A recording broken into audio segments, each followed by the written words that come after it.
오늘의 내용은 새해를 맞아서 굉장히 특별한 내용을 강의를 해볼 건데요.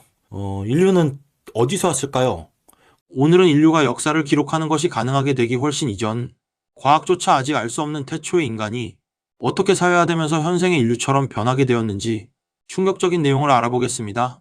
이런 내용은 아무데나 없을 뿐더러 설사 있다고 해도 소설같이 믿거나 말거나 하는 이야기일 텐데, 오늘은 그 출처가 아주 신빙성이 높은 자료입니다. 그러니까 우리가 우리의 선조의 어마어마하게 태초로 건너가면 그때는 남녀의 구분이 없었던 천인이었고, 근데 여러 가지 음식으로 인해 가지고 점점 한 단계 한 단계씩 음식도 타락하고 신체도 타락하고 그런 거에 따라 가지고 이제 드디어 완전히 남녀 여자가 분화되기 시작하고, 남자하고 여자라는 분화되면서 아내와 남편이라는 말이 처음 생겼다는 거죠. 근데 이때는 이성 간의 신체 접촉에 대해서 부정하다고 여겼는데 이제 달라요. 그 다음 읽어볼게요. 6번째, 태초의 인류는 어떤 과정을 거쳐 지금의 인류로 변하게 되었나? 5단계의 추락. 남편과 아내라는 남녀를 구분하는 인류가 다수를 차지하고, 이제는 남편과 아내를 구분해서 이성적 접촉을 하는 행위가 다수가 됐다는 거거든요. 이성 간 신체 접촉으로 쾌락을 느끼는 것이 일반화되어 함께 머물 집이라는 개념이 생겨나고, 그전에는 아기가 천인처럼 화생으로 태어났지만 마침내 아기가 태어나려면 어머니 뱃속에 태어나야 하는 태생으로 인류는 변화하였다. 자, 이게 천인들은 아까 말했지만 남녀의 신체 구별이 없었다고 했죠. 높은 단계 천인들은. 그러면 화생, 허공에서 에너지의 접촉으로만 뿅 하고 태어나거든요.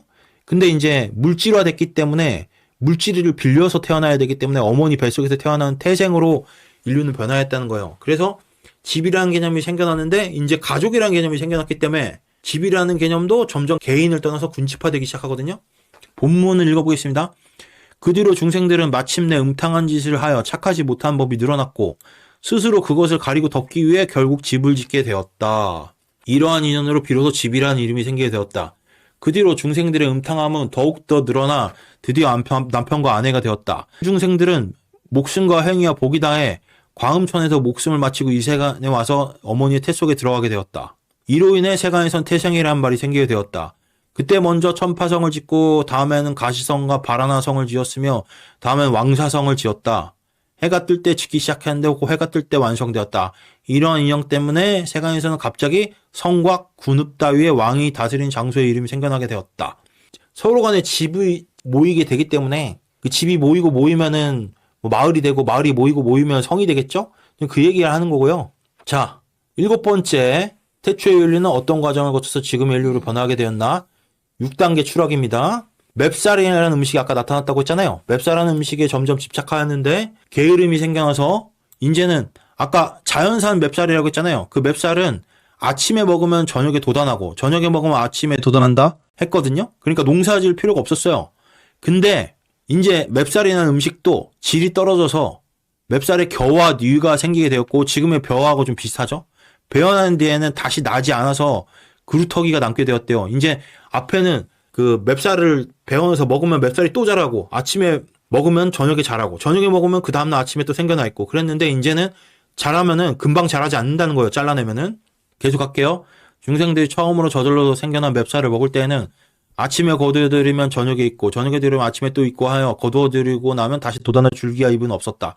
그때 어떤 중생이 혼자서 스스로 생각했다. 날마다 베어들이자니 내가 너무 힘들다. 이때부터는 마땅히 한꺼번에 거두다가 며칠씩 먹어야겠다. 그리고는 한꺼번에 여러 날 먹은 양식을 베어다 쌓아두었다.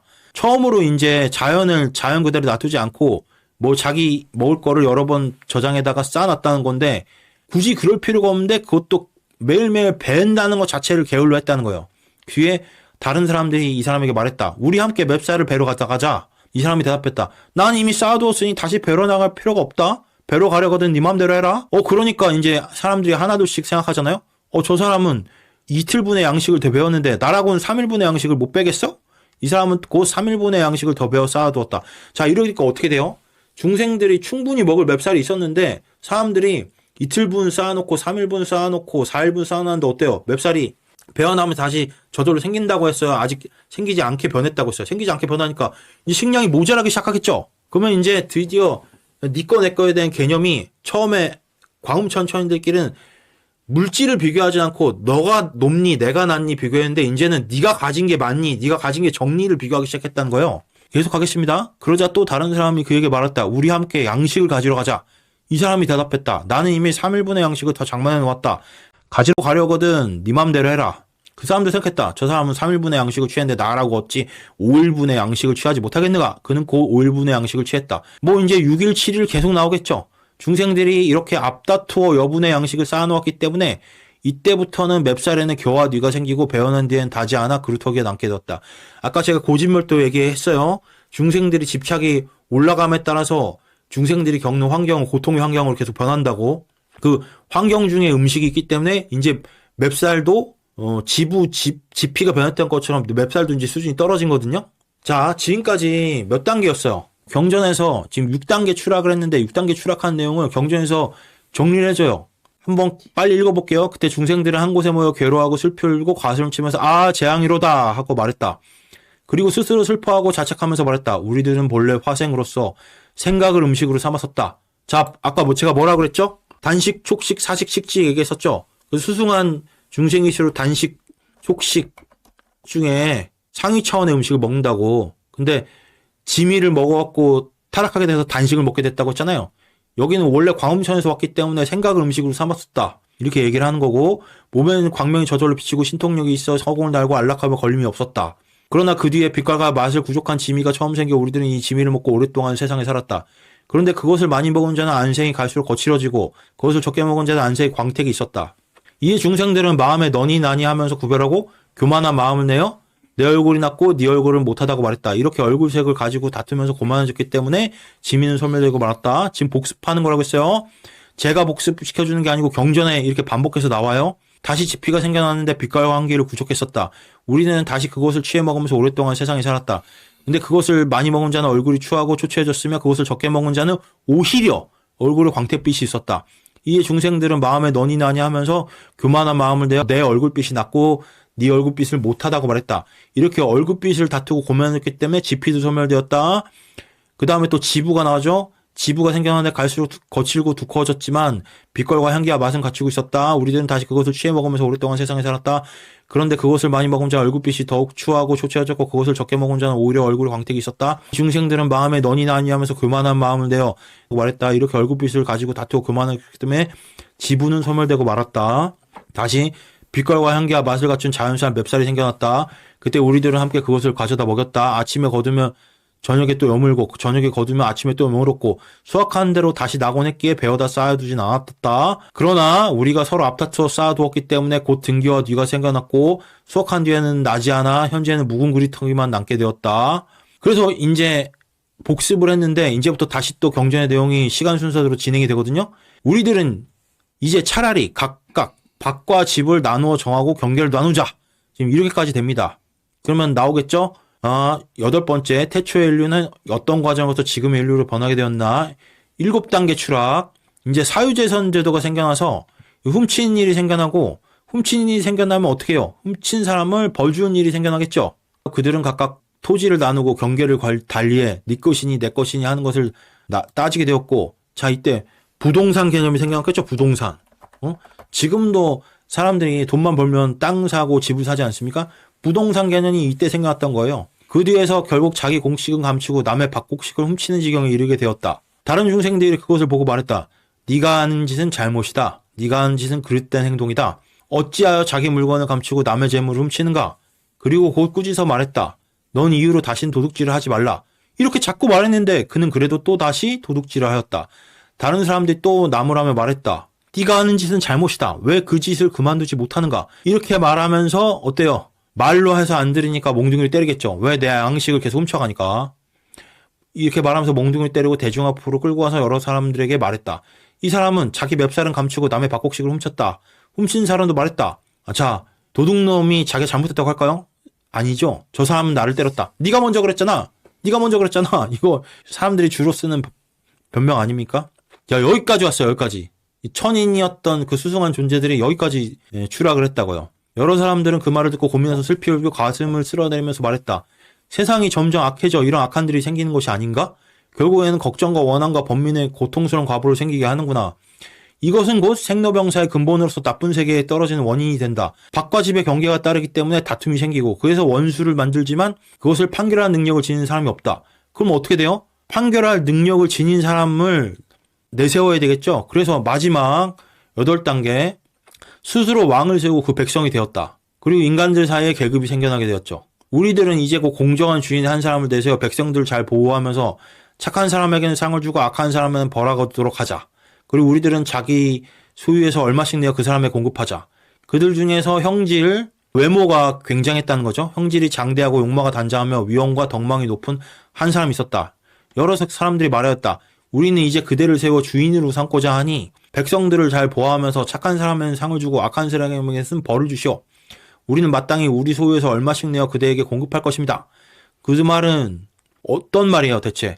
스스로 자기가 주인 내세웠다는 건 자기가 그 주인을 섬기겠다는 얘기 아니에요? 스스로 이제 주인과 노예라는 계급이 생겨나는데 여기서 주인 중에 주인이 누가 되겠습니까? 왕이라는 개념이 되겠죠. 계속할게요. 그 사람은 이 말을 듣자 곧 승낙하고 주인이 되어 상을 주어야 할 자는 상을 주고 벌을 주어야 할 자는 벌을 주었다. 여기서 비로소 백성의 주인이라는 이름이 생기게 되었다. 지금 바로 화면 하단에 구독 버튼과 좋아요 버튼 눌러주시고 알림 설정 부탁드립니다. 감사합니다. 백성의 주인이 뭡니까? 왕이겠죠? 그리고 이제 다 끝났어요. 선사 이후에 10가지 종족이 있어서 전륜서왕들이 끝없이 상속이 되었다. 이 왕인데 훌륭한 왕을 전륜서왕이라고 하거든요. 전륜서왕들이 10종족이 있었고 돌아가면서 계속 왕을 했다는 거예요. 그래서 이러한 전생의 인연으로 말미암아 찰리라는 이름이 생겼다. 이 찰리라고 10가지 종족들이 왕을 돌아가면서 했다고 하잖아요. 끊임없이 상속했고 그런 10가지 종족들을 찰리라고 불렀다는 거예요. 자, 이제 타락이 다 끝났습니다. 타락이 끝났고 이제 거의 다 현생의 인류와 거의 비슷하게 되었고요. 여기서부터 인류의 역사라는 게 시작되잖아요. 우리가 알고 있는 인류의 역사는 생각해보세요. 뭐 단군 신화든 뭐 그 어떤 역사를 가져다도 그때 분명히 지도자가 있고 백성이 있고 해서 백성은 지도자를 따랐고 그리고 또 그 지도자들끼리 싸움이 일었고 이런 것들이 역사의 시작 아닙니까? 근데 우리는 지금 엄청난 사실을 공부하고 있는 부처님이 이 세상의 시간을 뚫는 눈이 있기 때문에 그 천안통 숙명통으로 이 태초의 지구를 다 보고 나서 그 우리 역사 이전에 사전 문화가 어떻게 형성됐는지 그리고 이 인류가 어떻게 여기까지 추락하게 됐는지를 다 부처님이 설명하시는 거거든요. 그럼 당연히 나올 과정이 있겠죠. 자, 태초의 인류는 어떤 과정을 통해서 지금 인류로 변하게 되었나? 인류가 추락해서 계급이 생겼죠. 아까 처음으로 계급이 생겼어요. 왕하고 백성. 근데 다 어떻게 돼요? 지금 보면 우리가 아는 역사에 어떻게 됐습니까? 귀족이란 계급이 있었죠. 그리고 인도에 보면은 뭐 크샤트리아, 뭐 수드라, 뭐 이런 뭐 4계급 이런 계급이 있었잖아요. 뭐 인도만 있었나요? 뭐 중세시대 때도 있었고 뭐 우리나라는 없었나요? 다 있었죠. 뭐 우리나라 신라 시대 때도 있잖아요. 진골 뭐 성골 이러면서 항상 인간들은 계급을 정해갖고 세습을 하면서 그 다른 낮은 단계의 계급들을 지배하려고 노력을 했어요. 왜냐하면 그 낮은 단계의 사람들이 돈을 모으고 식량을 생산하고 해야 자기들이 편하게 먹고 사는 거 아닙니까? 근데 그 과정의 처음 시작에는 그런 욕망 때문에 시작된 게 아니라 오히려 백성들이 그 왕을 추대했다는 거죠. 근데 나중에 바뀌었지만 자 계속 갈게요. 자 드디어 지구에는 시간이 생겨남에 따라 찰리 종족, 바라문 종족, 거사 종족, 수다라 종족이라는 4개의 종족이 생겨나게 되었는데 마지막으로 사문이라는 수행자가 생겨났다는 거예요. 자 사문이 요즘 말로 하면은 수행자란 뜻이고 불교로 국한하면 스님이라는 소리겠죠. 그 일부의 수행자들은 선업, 악업의 결과라는 인과법을 믿었고 무슨 소리냐면 찰리 종족과 바라문 종족, 거사 종족, 수다라 종족에서도 뭐 지금까지 타락한 모든 과정을 다시 되돌리려는 수행자들이 생겨나게 되었는데 마지막으로 생겨나는 수행자들이 사문이라는 거였는데 그 사문들은 모든 것들이 우연이 아니라 선업과 악업의 결과라는 인과법을 믿었고 그 수행을 완성하여 인간의 생사를 넘어가면 아라한이라고 불렀다는 거예요. 여기서 드디어 불교 좋아하시는 분들 아라한이라는 개념이 여기서 등장하거든요. 부처님이 오시기 전에도 아라한이라는 개념이 원래 있었다는 거예요. 자, 경전의 내용을 보겠습니다. 그때 어떤 우생이 이렇게 생각했다. 이 세간의 모든 가족과 온갖 물질은 다 가시덩굴이며 종기이다. 이때 마땅히 그것을 버리고 산으로 들어가 돌을 닦으면서 고요한 곳에서 선정에 들어가야겠다. 그리고 그는 곧 가족이라는 가시덩굴을 멀리 여의고 산에 들어가 고요한 나무의 나무 밑에서 깊은 선정에 들었다. 그러면서 그는 날마다 산에서 나와 마을로 들어가 밥을 빌었다. 마을 사람들은 그를 보고 공경하며 공양을 바치면서 모두들 훌륭하다고 칭찬했다. 이 사람은 능히 가정의 얽매임을 버리고 산에 들어가 돌을 구하는구나. 그가 악하고 불선한 법을 여의었기 때문에 이로 말미암아 바라문이라고 불렀다. 그러니까 우리가 지금 알고 있는 바라문이라는 개념과 이때 알고 있는 바라문이라는 개념은 좀 다른데 어쨌든 부처님이 오시기 전에 그러니까 태초에 인간이 타락하고 거듭하고 타락을 거듭하고 나서 그 타락을 되돌리려고 하는 사람이 생겨났다는 거죠. 그런 수행자 바라문이라고 불렀는데 계속할게요. 여러 바라문이 이제 생겨나요. 바라문 중에는 또 선을 행하지 못한 자가 있었는데 이 선이 뭐냐면은 정신집중법을 말하는데 선정이나 삼매라고도 부르고 그때 특수한 마음 집중 상태를 말하거든요. 오늘 불교에 대해서 잘 모르시는 분은 되게 수준이 높은 마음의 상태라고 생각하시면 돼요. 특수한 수행을 통해서 만들어내는. 자, 그는 살림에서 나와 인간 세계를 돌아다니며 스스로 말했다. 나는 좌선을 할 수가 없다. 나는 선을 닦을 수가 없다고 말했어요. 이로와 말미암아 선이 없는 바람은 무선 바람이라고 불렀죠. 그는 마을로 내려가 선하지 못한 짓을 하고 악독한 짓을 했다. 이런 일이 연이어 생겨났기 때문에 결국 그를 독이라고 불렀다. 이 인연으로 말미암아 세간에는 바라문 종족이 있게 되었다. 지금도 똑같아요. 도 얘기하면은 사람들이 사마, 외도, 정도 이렇게 말하잖아요. 사도, 외도, 마도, 정도. 근데 그 원리가 어디 안 가기 때문에 그 태초는 아니지만 태초에서 7단계로 타락하고 나서 지금 굉장히 이것도 우리 역사보다 굉장히 오래전 역사인데 그때도 나쁜 짓을 행하는 바라문이 있었고 그다음에 선정을 통해 갖고 고요한 데서 수행을 하면서 태초의 인류로 돌아가게 를 바라면 수행을 하는 바람은 있었다. 올바른 바람은 올바르지 않은 바람은 있었다는 거예요. 자, 그리고 나서 그 무리 중에는 온갖 업을 익혀 그것으로 생활을 경영하는 자들이 있으니 그것으로 세간에는 거사 종족이 되었다. 아, 지금 절에서 그 남자들을 보면은 전부 거사라고 하는데 그 거사하고 좀 달라요. 그러니까 수행을 하지 않고 스스로 생계를 가지고 경영을 하니까 그냥 요즘 말로 하면 일반인인 거죠. 그 다음에 그 중생 가운데는 모든 기회를 익혀서 그것으로 생활해 나가는 자들이 있었으니 이로 인해 세간에서는 수다라 종족이 있게 되었다. 세간에서는 먼저 이 석종이 나왔고 그 뒤에 사문종이 생겼다. 이렇게 되는데 이런 거 하나도 알 필요가 없이 그냥 아까 처음에 계급이 분화될 때 왕하고 백성으로 나눴는데 왕하고 백성에서 더 계급이 조금씩 나눠주게 되는데 그 계급 중에서 수행자 계급이 생기고 성직자 계급이 생겼다. 그 성자 중에서도 안 좋은 성자가 있고 올바른 길을 가는 성자가 있었고 그 다음에 수많은 무리들이 생기게 되었다. 중요한 말이 사문이라는 말이 생겼거든요. 찰리 종족 가운데 어떤 사람이 이렇게 생각했다.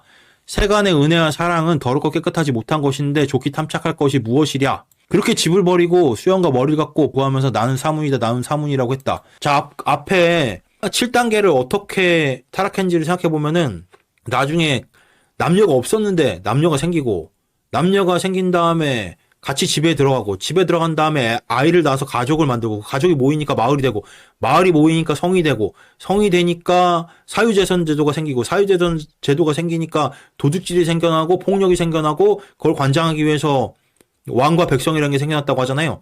그러니까 그런 세간의 은혜와 사랑, 깨끗하고 못한 것이 더러운 것이다. 이렇게 생겨서 이제 거꾸로 인류가 7단계로 집착을 했기 때문에 이렇게 타락을 했는데 다시 그로 돌아가자는 종족이 생겼다는 거예요. 나는 사문이다, 사문이라고 했다. 그러다 바라문 종족과 거사 종족과 수라 종족 중에 어떤 사람이 스스로 생각했다.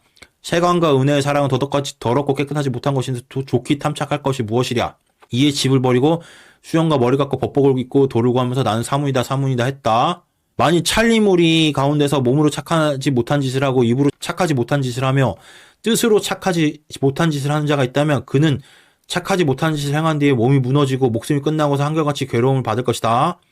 이제 삼세인과 육도 윤회를 얘기하는 거죠. 또 혹은 바람은 거사 수다라도 몸으로 착하지 못한 짓을 하고 입으로 착하지 못한 짓을 하며 뜻으로 착하지 못한 짓을 한다면 그는 착하지 못한 짓을 행한 뒤에 몸이 무너지고 목숨이 끝나고서 한결같이 괴로움을 받을 것이다. 삼세인과 육도 윤회 개념. 찰리 종족으로서 몸으로 착한 일을 하고 입으로 착한 일을 하고 뜻으로 착한 일을 하며 몸이 무너지고 목숨이 끝난 뒤에 한결같이 즐거움을 받을 것이다. 자, 바람은 거사 수다로서 몸으로 착한 일을 하고 입으로 착한 일을 뜻으로 착한 일을 하며 몸이 무너지고 목숨이 끝난 뒤에는 한결같이 즐거움을 받을 것이다. 자, 이제 악인 악과 선인 선과가 끝났으니까 이제 착하지도 않고 선하지도 않은 애매한 상황도 말을 하거든요. 찰리 종종은 몸으로 2가지 행위를 행하고 입과 뜻으로 2가지를 행한다면 그는 몸과 뜻으로 2가지를 행한 뒤에 무너지고 목숨이 끝나면 괴로운 과보와 즐거운 과보를 받을 것이다. 제가 방금 말씀드렸죠. 악업을 행하면 악업의 결과가 따르고 선업을 행하면 선업의 결과가 따르는데 선업도 행하고 악업도 행하고 왔다 갔다 하기 때문에 괴로운 과보도 받고 즐거운 과보도 받는다. 이게 우리가 지금 현재 인류가 갖고 있는 기륭화복, 생로병사 이런 거 말하는 거죠. 괴로운 일이 있었다, 즐거운 일이 있었다. 행운이 따르면 반드시 재앙이 따르고 재앙이 있으면 또 행운이 따르고 태어나자마자 죽을 때까지 전부 행복만 따르는 사람은 거의 많지 않은 것을 알아요. 또 태어나면서 죽을 때까지도 불행만 계속 오는 사람도 많지가 않고, 왜냐하면 인간계는 중간계이기 때문에 여기 괴로운 과보와 즐거운 과보가 중간 반씩 있는 세계거든요. 천상 세계는 당연히 즐거운 과보가 많을 것이고, 그 아래인 사막도, 소위 말하는 사목도인 지옥, 악귀, 습생도에 태어나면은, 자, 괴로운 과보와 즐거운 과보 중에 괴로운 과보가 많겠죠. 괴로운 과보가 많습니다. 자, 계속할게요. 찰리 무리 가운데 어떤 이는 수염과 머리 갖고 3가지 법복을 입고 집을 나와 돌을 구해 7가기를 닦았다면 그는 견고한 믿음을 가지고 집을 나와 돌을 닦고 위없는 범행을 닦아 현재 세계에서 스스로 증득할 것이다. 제가 아까 고진멸도 설명했던 거 기억나십니까?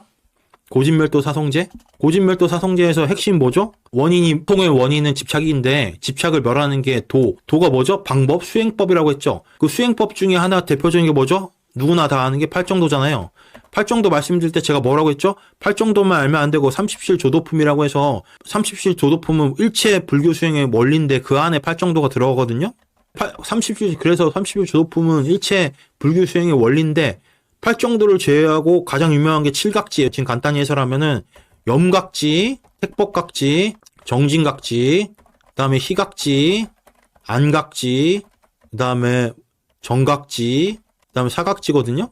염 외우세요. 택법, 희, 안, 정. 일체 모든 수행이 팔정도로 요약된다면 또 일체 모든 수행은 칠각지로 요약되거든요. 지금 방금 선업, 악업 얘기가 나왔었죠. 무엇이 선업이고 무엇이 악업인지 똑똑히 알아차려가지고 선법은 더 증장시키고 악법은 뿌리 뽑고 이렇게 마음 수행을 하는 걸 염각지라 하거든요. 그래서 염은 내가 무엇이 선법인지 무엇이 악법인지 똑똑히 알아차리고 기다리고 있는 상태. 택법은 그 선법과 악법, 무기업 중에 선법만을 택법하는 거예요. 그렇게 계속 노력하는 게 정진각지겠죠? 그러면은 염택법 정진각지 때문에 마음에서 희열이 일어나요, 희열. 아까 말했죠. 일반인들은 단식, 촉식, 사식, 식식을 먹는데 수행자는 뭘 먹는다고요? 법피, 선열, 그 다음에 정념, 원력, 그 다음에 안각지하고 선열이 비슷하거든요. 왜 안이 무슨 뜻이냐면 경안이란 뜻인데 경안이 무슨 뜻이냐면 가벼울 겸 편안한 안. 그래가지고 몸과 마음이 가볍고 편안해진다 하거든요. 자, 그렇게 되면 어떻게? 정. 이건 뭐죠? 선정. 아까 선을 닦는다. 무선. 선이 없어서 무선이다 할 때 선을 다른 말로 정이라고도 하거든요. 물론 선이 정보다 좀 더 높아요. 근데 오늘 거기까지 논할 건 없고 그래서 선은 솔직히 말하면 정 갖고는 안 되고 정회쌍수라고 해서 정의쌍수가 동시에 돌아가는 걸 선이라고 하는데 어쨌든 여기서는 정 안에 선이 포함되기 때문에 이걸 선이라고 볼게요. 그 다음에 사가 굉장히 중요한데 무슨 사냐면 내려놓을 사, 버릴 사라고 하거든요. 자, 보통 불교 수행하는 사람들이 마음을 내려놓아라, 집착을 내려놓아라, 뭐든지 내려놓아라 그런 얘기 많이 하잖아요. 근데 그런 얘기 하시는 분들 중에 사각지 얘기하시는 분들이 있으면 진짜 대단한 거거든요. 제대로 공부를 하셨다는 거거든. 그러니까 마음을 내려놓으려면 염택법, 정진, 희안, 정 이렇게 마음을 내려놓는다는 거거든요. 무슨 소리냐면 아까 말씀드렸죠. 고진멸도 사성제 중에 아까 뭐라고 했죠? 잠재의식과 무의식에도 있다. 지금 우리가 영상을 보면서 생각하는 건 표면의식이죠. 심리학적으로 볼 때. 그러면은 의식은 지금 우리가 어떻게 돌아가는지 알고 있는 표면의식이 있고 그 다음에 기억을 열심히 하면 생각이 나고 뭔가 골똘히 생각하면은 어딘가에 뭐니 모르겠지만 어딘가에 숨겨져 있는 마음에 숨겨졌던 기억이 나와서 내가 그걸 써먹을 수 있잖아요. 그런 잠재의식이 있고 우리가 돌아가는지 몰라. 아무것도 몰라. 근데 돌고 있어. 우리 신체에서도 그런 부분이 있죠.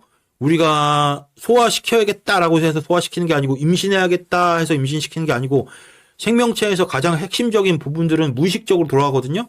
몸에서도 무의식적인 부분이 있고 마음에도 무의식적인 부분이 있어요. 그 수행은 무의식과 잠재의식을 의식화하는 거거든요. 어떻게 의식해야 한다? 그 의식화할 수 있는 방법이 바로 칠각지예요. 칠각지를 30주 도품으로 다르게 계속 표현할 수도 있는데 여기서 말씀드리면은 아까 선법을 악법으로 고치고 무기업을 또 알아차림으로 고치고 이렇게 계속 하는데 결국에는 그 하위 단계의 마음을 넘어가서 더 깊숙이 마음 안으로 들어가야 되거든요. 그 가장 표면에 있는 마음을 닦아서 한 단계 더 아래로 들어가고 또 표면에 있는 마음을 닦아서 더 한 단계 아래로 들어가고 또 그 표면에 있는 마음을 닦아서 한 단계 들어가고 그 과정을 칠각지라고 하는 거예요. 그래서 한 단계 들어가기 전에 그 딱 떠있던 마음이나 수행을 내려놔야겠죠. 그 내려놓을 사. 그래서 내려놓을 사 벌사가 되는 거라 이 염택법 정진 희한 정사 사각지가 한 번만 있는 게 아니고 계속 마음을 수행하면서 반복되거든요. 칠각지는 한 번만 일어나는 게 아니라 계속 수행되는 거고 선정과 마음의 수준, 의식 수준이 아주 높아지면 선정에 들어가는 거거든요. 가는데 선정에 못 들어가도 그 의식 수준이 일반인보다 훨씬 높은 사람들이 있어요. 그 의식 수준이 높다가 자기 의식을 잠재의식과 무의식의 습관적 역량에서 벗어나갖고 자기 스스로 주인공처럼 사는 사람을 의식 수준이 높다고 하거든요. 당연히 주인공으로 살아도 악업을 행하면은 의식 수준이 그렇게 높은 거 아닌데 점점 이타적으로 변하면서 자기가 주인공처럼 변하는 거 그게 수행의 기본적인 원리인데 그렇게 돼가는 수행법을 칠각지라고 한다. 계속 가겠습니다. 그리하여 나는 생사가 이미 다하고 범행은 이미 섰으며 할 일을 다해 마쳤고 다시 뒷세상의 몫을 받지 않는다라고 한다. 그러니까 뭐라고 했죠? 칠각이를 닦아서 나는 생사가 다하고 범행은 이미 섰으며 할 일을 다해 마쳤고 다시 뒷세상의 몫을 받지 않는다. 이게 뭐죠? 뒷세상을 받지 않는다. 이거 뭐라고? 고진멸도에서 열반을 얻었다고요. 열반. 생사를 벗어났다. 자, 생사를 벗어났다는 게 뭐죠? 생사를 벗어났으니까 생사가 반복되는 게 뭡니까? 윤회죠. 윤회도 벗어났어요. 생사를 벗어났으면 이거를 뭐라고 부른다? 자, 좀 이따 나올게요. 바람은 거사 수다라도 수영과 머리를 깎고 세 가지 법복을 입고 집에서 나와 돌을 구해 칠각이를 닦았다면 그는 견고한 믿음을 가지고 집에서 나와 돌을 닦고 위없는 범행을 닦아 현재 세계에서 증득할 것이다. 그리하여 나는 생사가 이미 다하고 범행이 섰으며 다시 뒷세상의 몫을 받지 않는다라고 한다. 종성 가운데 지혜와 행위를 구족한 사람이 출현해 아라한이 되는 것을 제일이라고 한다. 자, 아라한이 나왔습니다. 불교에는 남방불교가 있고 북방불교가 있는데 남방불교는 초기불교나 상자부 불교라고 하고 북방불교는 대승불교 보살도라고 해요. 대승불교 보살도 안에 선종이 있고 정토종이 있고 그다음에 유식종이 있고 뭐 밀교가 있고 등등등이 있는 거거든요. 자, 범천이 개성으로 말했다. 범천은 엄청나게 수준이 높은 천상세계를 말해요. 아까 말했던 범행이라고 하잖아요. 범행이 아까 말했던 모든 세상의 집착을 떠나는 수행을 범행이라고 하거든요. 이 범행이 어느 정도 완성된 그 천상세계의 천신이 범천이거든. 그래서 그 범천이라는 거는 일반 욕계천, 제석천 이런 천신보다 훨씬 높은 천신을 말하는 거예요. 색계천신이기 때문에. 자, 찰리 종족으로 태어남이 으뜸이라네. 왜 그러냐면 찰리 종족 말고도 아까 바람은 거사 수다라 여러 가지 종족이 있다고 했잖아요. 근데 찰리 종족은 아까 뭐라고 했죠? 전륜서왕을 돌아가면서 배출했다. 그러니까 뭐예요? 복이 제일 많죠. 왕을 계속 배출한 집안에서 태어났으니까 복이 제일 많고 복이 많아야 수행하기 제일 좋지 않겠어요? 당연히 복이 많은 거는 세상 사람들 중에 찰리 종족으로 태어남이 으뜸이다. 그리고 계속 갈게요. 능히 모든 종성을 모을 수 있고 지혜와 행을 완성에 구족해 하였으니 하늘과 사람 중에 제일이네. 뭐라고 했죠? 자, 하늘과 사람 중에 제일이다. 이걸 불교 용어로 뭐라고 합니까? 천인사라고 하죠. 천인사. 부처님의 열애 시포를 뭐라고 합니까? 열애, 은공, 정변지, 명행족, 현서, 세간해, 무상사, 조장부, 천인사, 불, 세존. 자, 여기 뭐가 있죠? 여기 천인사가 있잖아요. 천인사. 천인과 인간의 스승이라는 소리거든요. 근데 내가 천인보다 못하면 천인의 스승이 될 수가 있나요? 아까 말씀드렸죠? 내가 고진멸대 원리에 의해 가지고 집착을 없애는 만큼 상위 차원의 존재로 진화하는데 우리의 태초 어디서 왔다 그랬죠? 우리 원래 그 선조들은 광음천에서 왔죠. 그러니까 우리가 광음천으로 수행의 경지를 닦아서 올라가는 거는 불가능한 일이다, 가능한 일이다? 가능한 일이다. 원래 우리의 몸 자체가 거기서 타락해 왔으니까 왜 타락했다? 우리가 집착을 다 알면 어떻게 타락했는데 그 집착을 알면 그 집착을 없애버리면은 다시 그 상태로 돌아가기 때문에 거기까지 수행해도 열반을 얻지는 못하지만 어쨌든 거기까지 수행을 해도 엄청나게 수행자로서 높은 경지에 속한다. 왜냐하면 세계 이선천의 선정을 얻은 거기 때문에 좀 이따 더 자세히 설명할게요. 부처님께서 모든 비구에게 말씀하셨다. 저 범천이 저 세계천의 큰 천신이라고 했죠. 범천이 말한 개성은 잘 말한 것이고 잘못 말한 것이 아니다. 잘 받아들인 것이며 잘못 받아들인 것이 아니다. 그것은 내가 인가하는 바이다. 왜냐하면 아까 열의 심력 10호 얘기했었죠. 열의 심력이 있고 열의 10호가 있는데 열의 10호는 부처님의 별명을 말해요. 열의 은공 정변지 명영제 선서 세간의 무상사 조장부 천인사 불세존. 근데 그 중에 세 가지가 나오겠죠. 여기서 열의 지진 등정각인 나도 이 개송을 말했기 때문이다.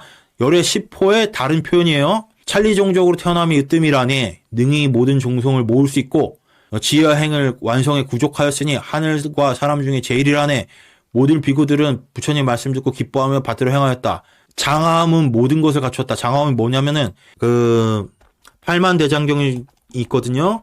팔만대장경 중에서 남방불교 초기불교 내용을 갖는 게 아함경이라고 해요. 아함경.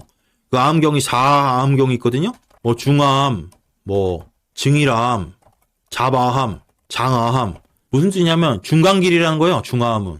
그리고 자바함은 여러 가지를 모아서 만들어놨다. 장아함은 긴다는 거죠. 경전 중에서 가장 긴 것만 모아놨다.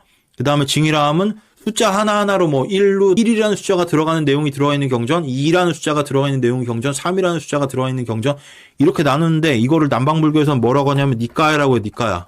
거기서 니까야라는 뜻은 경전이라는 거거든요. 그래서 남방불교 전체 경전은 니까야를 말하고, 이 니까야가 맞지마 니까야, 무슨 니까야 이렇게 있는데, 이거를 팔만대장경에서는 아함경이라고 그래요. 아함경. 그 니까야 아함경은 표현만 다르지 같은 거다. 팔만대장경은 아함경만 있습니까? 아함경은 극히 일부에 불과해요. 극히 일부. 팔만대장경에서. 왜냐하면 대승불교 경전이 훨씬 많기 때문에. 근데 대승불교는 당연히 성문도 남방불교, 초기불교를 포함하기 때문에 아함경이라는 경전이 이미 있어요. 장아함경엔 모든 것을 다 갖추었다. 무슨 소리냐면 짧은 경전들보다는 긴 경전들에 많은 내용이 포함되어 있다 이 소리겠죠. 일체짓기에 귀의하면 모든 중생은 안락할 것이다. 아까 여러 시포 얘기했죠. 정변지 모든 것을 다 한다. 일체지하고 같은 뜻이죠. 중생들은 무의의 경지에 머물러 나 또한 예외가 될 수 없다. 그 무의 아까 팔정도 설명할 때 고진멸도에서 여기서 도는 방법, 그러니까 수행법이란 얘기예요. 근데 뭐 도사들이 도를 닦는라고 할 때 도가 있죠. 그 도가 불교에서는 무의법이요. 무의법이라고 하기도 하고 반대는 유의법이란 뜻이거든요. 유의법. 유의법은 뭐냐면은 인위적으로 강제로 한다는 소리예요. 근데 무의법은 자연스럽게 간다는 거죠. 그래도 무의하고 같은 말은 자연이란 뜻이에요. 자연. 우리가 여기서 초등학교 나온 분이 국민학교 나온 분이 계신데 저는 국민학교로 나왔거든요. 초등학교로 나온 게 아니고. 근데 국민학교 시절에는 우리가 자연 교과서가 있었어요. 근데 그 자연은 과학을 말하는 거거든요. 근데 그 자연을 말하는 게 아니라 도법 자연이라고 할 때 고법 자연은 무의법을 말하는 거예요. 무의법. 그러니까 불교로 말하면 무의법과 똑같은 뜻은 법신, 진공묘유, 뭐 반야, 안욕다라 삼복선보리, 그다음에 보리, 뭐 한마음, 이게 다 본체를 말하거든요. 일체생명체, 마음의 본체. 일체생명체, 마음의 본체이기도 하니까 우리도 일체생명체 중에 하나잖아요. 우리 마음의 본체라고 하거든요. 그 일체생명체 마음의 본체를 팔식, 아뢰아식이라고 해요. 불교, 대승불교 불교 유식학에서는 아뢰아식이라고 하고, 그 다음에 대부분이 법신이라고 하고, 근데 이것을 도가에서는 도라고 하죠. 유교에서는 하늘이라고 하고, 내 이놈 하늘이 무섭지 않느냐? 라고 할 때 그 하늘은 그 하늘 천둥번개치는 하늘을 말하는 게 아니고 인과를 말하는 거죠. 인과를. 그렇기 때문에 유불도가 같은 성인이 하신 말씀은 결국 인과에 말씀하신 건데 얼마나 자세히 체계적으로 풀어서 얘기하셨냐에 따라 차이가 있고 얼마나 애매하나 추상적이냐에 따라서 사람들이 접하는데 장단점이 있는 거거든요. 지금 저처럼 다 나눠서 일일이 설명을 하면은 되게 좋아하시는 분도 계신데 머리가 아파, 나는 그냥 단순하게 대충 알고 싶어, 이런 분도 많으시거든요. 저는 그렇지 못해가지고 점점 알다 보니까 이렇게까지 알게 됐는데 뭐 간단하게만 아셔도 인과법을 아시면은 뭐 상관이 없다고 생각합니다. 모든 것은 인과의 법칙 안에서 돌아가거든요. 자, 정리를 해볼게요. 자, 그래야 수행을 이해할 수 있겠거든요. 왜 수행을 이해하냐? 수행이라는 게 그냥 어디 산에 저 혼자 어떤 무슨 기괴한 짓을 저지르는 게 아니라 실제 마음을 닦아갖고 그 결과를 얻어야 되거든요. 그 마음으로 그 결과를 얻어야 되기도 하고 몸으로 그 결과를 얻어야 되는데 인간은 몸과 마음이 합쳐져 있기 때문에 몸과 마음이 같이 변해야 되겠죠. 마음이 변하고 싶어도 몸이 안 변하면은 안 되는 거고, 몸이 변하고 싶어도 마음이 변하면 안 돼요. 두 개가 합쳐져 있기 때문에 보통 그렇기 때문에 원래 우리 조상들이 우리한테 물려주는 우리의 몸은 어느 단계의 몸이었는데 그게 어느 단계를 거쳐서 이렇게 되는지 알아야 우리가 원상태로 회복될 수 있죠. 만일 진짜 원상태로 회복되면 우리 몸에서 광명이 나오고 안 먹어도 살 수 있고, 그리고 우주 전체를 여행할 수도 있는 신촉통이 생긴다고 하잖아요. 근데 그게 그렇게까지 생명체가 진화하게 된다고 해도 불교 수행의 끝은 아니지만은 거기까지만 진화하는 것도 어딥니까? 영상의 내용을 여기까지 듣고 혹시 오해하시는 분들이 있을 수 있는데 지금까지 이 경전의 내용은 우리가 원래 빛의 존재였다 그런데 광명을 잃었다 같은 시중에 떠도는 낭설 같은 내용이 아닙니다. 혹시 그렇게 생각하신다면 그것이 바로 불교에서 말하는 10가지 집착의 묶음 식결사 중에 내가 오직 몸일 뿐이고 생각도 뇌가 일으킨다고 생각하는 집착인 유신견입니다.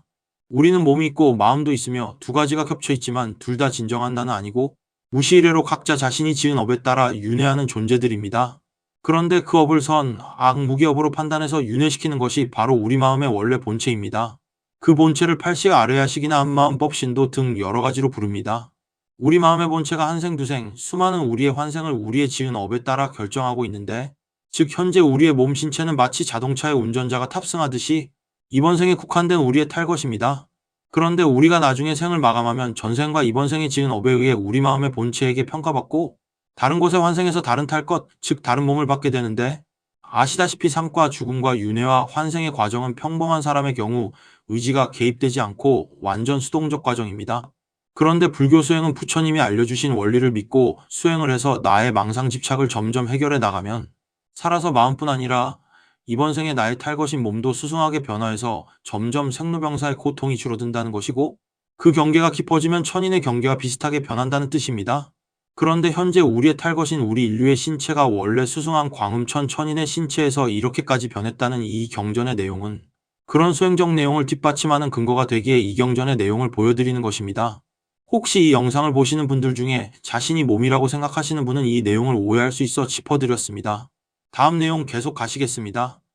그래서 새해를 맞아서 제가 특별히 이런 경전을 강의를 하는 건데 한번 잘 들어보세요. 지금까지 말씀드린 거 정리해 볼게요. 그래야 다시 돌아가는 걸 알 수 있거든요. 자, 첫 번째, 이 지구의 중생은 원래 어디서 왔죠? 세계 2000의 청상세계인 광음천, 몸에서 빛이 나고 우주를 이동할 수 있었다. 두 번째, 1단계 추락은 어떻게 했죠? 짐이라는 음식에 집착했고 서로 간에 비교했다.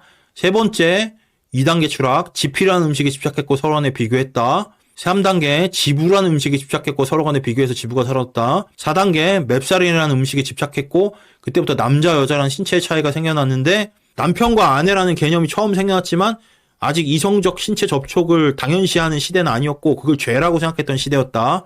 여섯 번째, 5단계 추락, 남편과 아내라는 남녀를 구분하는 인류가 다수를 차지했고 이성 간 신체 접촉으로 쾌락을 느끼는 것이 이제 일반화돼 갖고 당연시 여기게 되게 되었다.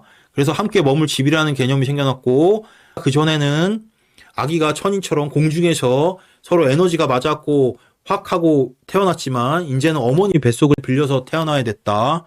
그러니까 당연히 아기와 가족을 보호해야 될 그런 시스템이 필요하고 시스템이란 게 필요하기 때문에 집이라는 개념도 점점 개인을 떠나서 성, 도읍 이렇게 군집화되기 시작했다. 일곱 번째, 맵살에는 음식에 집착하였는데 게으름이 생겨나서 맵살을 저장해서 먹기 시작하자 사유재전 제도가 생겨나고 그 전에는 음식이 저절로 생겨났기 때문에 음식에 대한 제한이 없었는데 지금 음식 부족 같은 게 생겨나고 그래서 7단계 추락 그러니까 어떻게 돼요? 니꺼 내꺼라는 게 생겨나죠? 사유재전 제도가 생겨나니까 당연히 남의 걸 훔치는 일이 생겨나고 남의 걸 훔치는 일을 처음부터 타려다가 아무리 말을 해도 훔치는 사람이 계속 생겨나니까 때리는 사람이 생겨나고 그래서 훔치는 사람을 벌주는 일이 생겨났다. 그리고 마지막 8단계 추락, 스스로 왕을 세우고 그 백성이 되었다. 그리고 인간들 사이에 계급이 생겨나게 되었다. 마침내 현재 인류와 비슷한 수준에 이르게 되었죠? 자, 그리고 나서 어떻게 됐어요? 최초의 인류는 어떤 과정을 통해서 지금의 인류를 변하게 되었나? 인류가 추락을 하고 또 추락하고 추락을 해서 왕과 백성이라는 계급이 생기고 오래되자 지금까지 타락한 모든 과정을 다시 되돌리는 수행자들이 생겨나게 되었죠. 아까 바라문이라는 계급이 생겨났고 어쩌고 저쩌고 다 생겨나다가 마지막에 드디어 이제 인과의 법칙을 존중하는 사문이라는 계급이 생겨나고 사문이라는 계급 중에서 수행을 완성한 사람을 아란이라고 부르게 되었다. 자, 이제 드디어 많이 기다리셨습니다. 인간이 어떻게 마음을 닦아 인간의 한계를 초월하여 조금씩 생로병사의 고통을 여의면서 해탈하게 되는가. 눈치 빠르신 분들은 지금 이미 다 아셨을 거예요. 어떻게 하는 건지. 이래서 불교 수행이 생겨났고, 이래서 해탈이라는 개념이 생겨났고, 이래서 아란이란 생겨났고, 눈치 빠르신 분들은 이미 다 눈치를 채셨을 거예요. 공부를 좀 많이 하신 분들은. 근데 그렇지 못한 분들도 괜찮아요. 제가 다 설명드릴 테니까. 자, 간단하죠? 이 모든 단계를 역으로 밟아나간다. 왜? 자, 왜 제가 말씀드렸죠? 여기서 나왔다. 고진멸도 사성제의 원리 때문에 집착이 심해졌기 때문에 고통이 심해진 거죠. 그럼 거꾸로 집착을 해결해갖고 없애기 시작하면은 당연히 더 원래 상위 존재로 변화할 수 있는 거죠? 오늘은 여기까지입니다. 물론 오늘 제가 설명드린 불경의 이야기들을 믿지 못할 분도 많고 과학의 이론들을 더 우선시하는 분들도 많으시겠지만 부처님은 이미 2600년 전에 전체 우주의 크기도 아셨어요. 삼천대천세계라는 말이 있는데 무슨 뜻이냐면 한 개의 태양계를 1000개 합친 게 소천세계, 그 소천세계를 1000개 합친 게 중천세계, 그 중천세계를 1000개 합친 게 대천세계, 그래서 이 우주는 3000개의 그 큰 대천세계만큼 크다고 하셨습니다. 그게 삼천대천세계의 의미입니다. 물론 불교 경전에 나온 정보들을 글자 그대로 보면 안 되겠지만 제 생각에는 부처님께서는 2600년 전에 사람들이 이해할 만한 것은 그대로 말씀하셨고 너무 문명이 발전하지 않아 사람들이 이해할 수 없었던 부분들은 부처님께서 은유법이나 비유법으로 설명하셨다고 보고 있습니다. 그래서 저는 부처님의 말씀을 믿는 만큼 전 인류가 부처님의 가르침에 따라 조금씩 수행을 시작하면 훨씬 더 행복이 많은 상위의 존재로 진화할 수 있다고 생각하고 있습니다. 그래서 부처님의 가르침을 우주의 진리라고 하는 것이죠. 다음 영상은 오늘 내용에서 조금 더 나아가 인류가 스스로 진화할 수 있는 가능성과 8만대장경에 있는 불교의 정통수행이 그것과 어떻게 연결되어 있는지 더 구체적으로 설명드릴까 합니다. 다음 시간을 기대해 주시기 바랍니다. 마음 닦는 손오공 채널은 부처님을 비롯한 성인이 남긴 심신수양의 기록들을 연구하여 본질을 흐리지 않는 선에서 현대인이 이해하기 쉽게끔 실용적인 원리를 정리해서 전달하고 있습니다. 화면 하단의 왼쪽에는 멤버십 가입 버튼이 있고 오른쪽에는 슈퍼생스가 있습니다. 현재 마음 닦는 손오공 채널은 차 한 잔과 식사 한 끼와 책 한 권 등을 멤버십 해주시고 있는 고마운 분들과 가끔 슈퍼생스를 해주시는 고마운 분들 덕분에 운영되고 있습니다. 여러분이 이 채널을 성원해 주시면 그 소중한 보시는 영상 제작에 큰 도움이 되고 영상의 내용이 사람들에게 널리 도움이 되면 그 보시의 공덕은 인과의 법칙에 의해 여러분의 미래를 더욱 밝게 할 것입니다. 마음 닦는 손오공 채널에 대한 여러분의 많은 성원 부탁드리겠습니다. 감사합니다.